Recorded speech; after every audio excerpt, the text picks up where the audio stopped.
on Mirko. Okay guys, Well, match kedua once again, ladies and Indonesia, gentlemen, we're Kamboja jumping ya, into guys, the ya. land Okay. of Dawn, where Indonesia is trying to equalize, and Cambodia are trying to secure the grand final position, with Dreams already very aggressively moving into the enemy jungle, taking a whole lot of damage here as Danger rotates as well. It's first blood before the first minute of the game. Cambodia are on fire.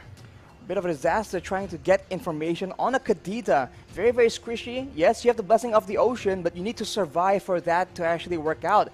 And by the way, speaking of security, 3 purifies on the side of Cambodia. Man. They are not having any crowd control issues whatsoever. They want to be able to do whatever they want, and they have enough mobility to make that happen without those sprints. So the purifies will mean that Indonesia needs to be very wise in how they want to use these skills. Oh, T still able to get out. Going to be taken down by Hijume. That's a trade back on the board. Both the roamers already falling here early in the game.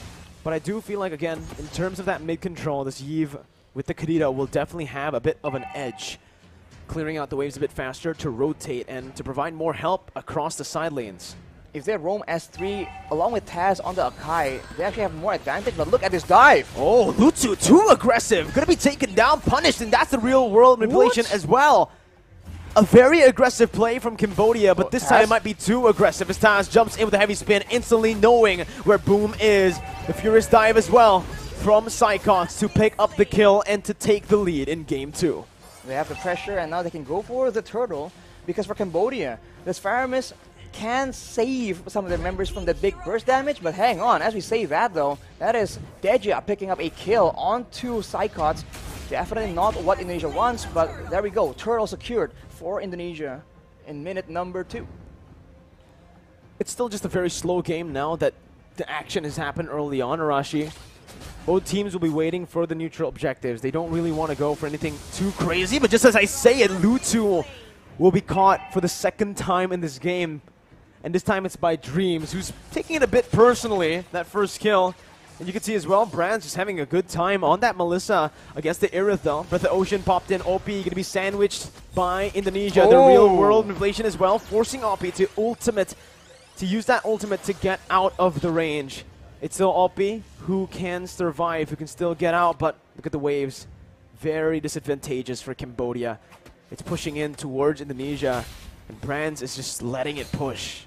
Wave clear advantage for Indonesia and fight skirmish advantage for Cambodia, unless, as we talked about, Dreams can actually start having that pick-off gameplay. He was able to delete Lutsu, who is a fighter in the early game, so that definitely is not what Cambodia wants. They are grouping at the bottom side though. There might be a big fight building up here, as they're just waiting there, trying to counter-engage on the possible dive towards OP. This is what you come to expect. They want to make sure that OP does not get shut down. He is the main win condition.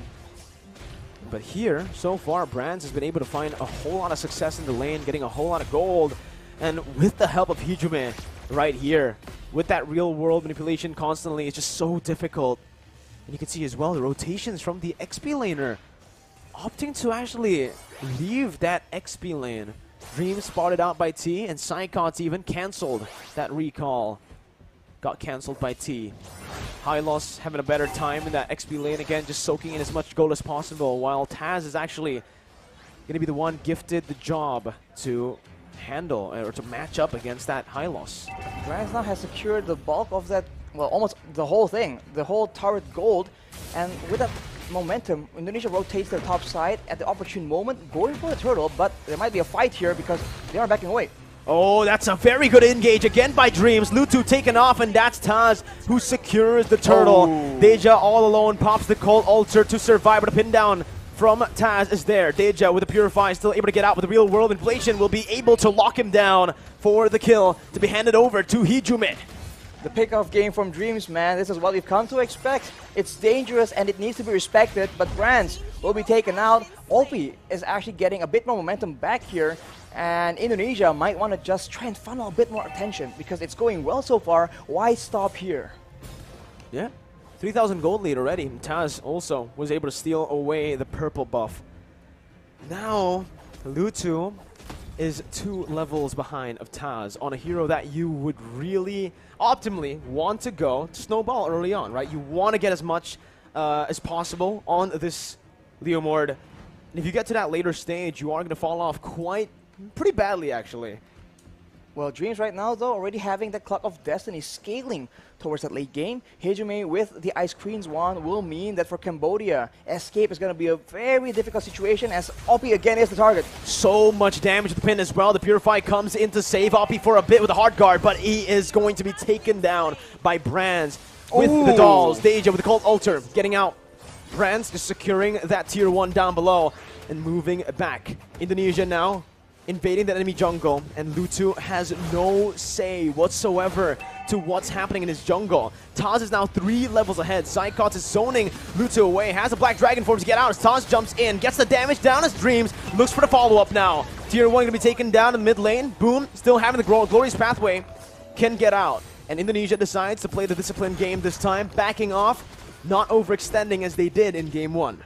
If Indonesia maintains this discipline and plays with that vision, they have so many tools to start off that pick-off gameplay. And for now, at least until later on in the game, the members from Cambodia are going to be way too squishy to push into a Iesf, a Kadita, as well as a Doang. This early game is very strong from Indonesia, and they are completely abusing it to go for the purple buff, it seems, right now, because Boom is taken very low with the real manipulation, almost taken out, flickers away, and I think Indonesia will be able to secure this purple buff. That's a sad day for Lutu on the Cambodian side. The gold lead is just building again, slowly but surely, towards Indonesia as they are suffocating Lutu, especially in this jungle. But the entire Cambodian team is just not having a good time here in the first 7 minutes. You know, Indonesia came back from a similar kind of position here. You can already see again that ambush over Lutu, trying to find some compensation. Dreams with the conceal, still able to jump away. Dreams finally taken down with the Phantom Steed by Lutu. Psychots might be next, brought back to the team. Has the Furious Dive, now going to be caught still. Serve staining for a bit, but Lutu finds that double kill, putting them on the board. And finally Lutu has found 2 kills here. Finally found some compensation, a way to turn the tides back around. Gold difference just swinging back here. It was up to 6.5k, I believe. Now down to 5k, more or less. But this is what we talked about for Indonesia. They have the chance to make the plays happen, but the longer it goes, the more it goes towards the mid-game. They need to understand that Cambodia will start grouping up with each other, and they need to make plays as 5 as a top side, though Brands make a play. Wow, Brands instantly just jumps in. 2v1, doesn't even need the help of Taz. A good read by Brands, and a very good, just honestly, instinct by him, knowing exactly the limits of Melissa and how much he can take. Pops that go away perfectly as Lutu jumps in to knock him back, and Deja's going to be caught as well here. Pops the Cult Altar for safety, but will just lose that HP bar instantly. With the rough waves popped in and the purple buff targeted, Indonesia have taken the lead back into their hands. That grasp is as strong as ever.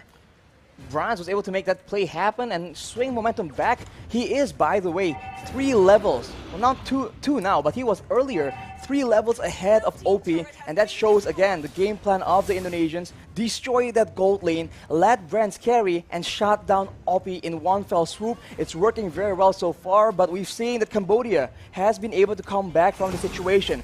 They need to stay disciplined and make sure that they don't leave any window available for Cambodia to get some foot back into the game. And now with that Lord taken away, they go straight back into the jungle looking for more victims to pick off. Here, Indonesia again opening up the side of the map here. Boom going to be caught with Furious Dive, has the Glorious Pathway to escape. That real world manipulation almost took him down, but Indonesia will just pull back. Again, they got the Lord, they don't need to go for anything too aggressive. Given the orange buff over to Brands and securing just that lead, backing off, playing it disciplined. We talked about having different tools of engaging, by the way. Furious Dive Petrify, Breath of the Ocean Petrify, and the Heavy Spin. So many things for the members of Cambodia to watch out for, especially if you're OP.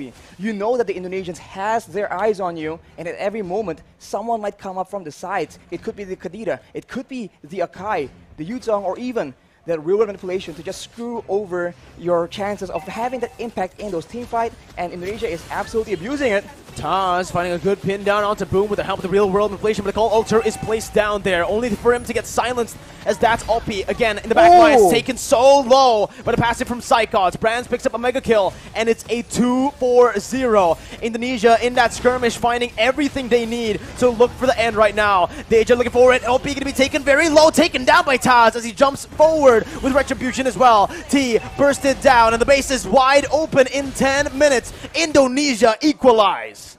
Wow. All the fighters, all the skirmish capabilities from Cambodia doesn't even matter because Indonesia will outmaneuver them, and in that